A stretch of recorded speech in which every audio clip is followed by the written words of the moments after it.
வணக்கம் நண்பர்களே. வாழைத்தண்டு ஜூஸ் உடலுக்கு சக்தி வாய்ந்த இயற்கை மருந்து. இதை வாரத்தில் 3 முறைக்கு மேல் குடிக்கக்கூடாது.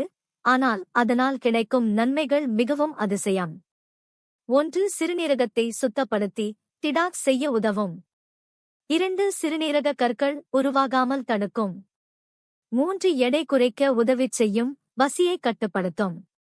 4. இரத்த சர்க்கரையை சமநிலைப்படுத்தி டயாபெடிஸ் உள்ளவர்களுக்கு பயனாக இருக்கும். 5. வயிற்றில் அமிலத்தன்மையை குறைத்து அல்சர் பிரச்சனையை தடுக்கும். 6. நார்ச்சத்து அதிகமாக இருப்பதால் மலச்சிக்கல் நீங்கும். 7. இரத்த அழுத்தத்தை கட்டுப்படுத்தி இதய ஆரோக்கியத்தை மேம்படுத்தும். ஆனால் அதிகமாக குடிக்கக்கூடாது. வாரத்தில் 1 முறை அல்லது 2 முறை குடிப்பது போதுமானது. ஆரோக்கியமான வாழ்க்கைக்காக முறையாக உணவும் முறையாக வாழ்வும்.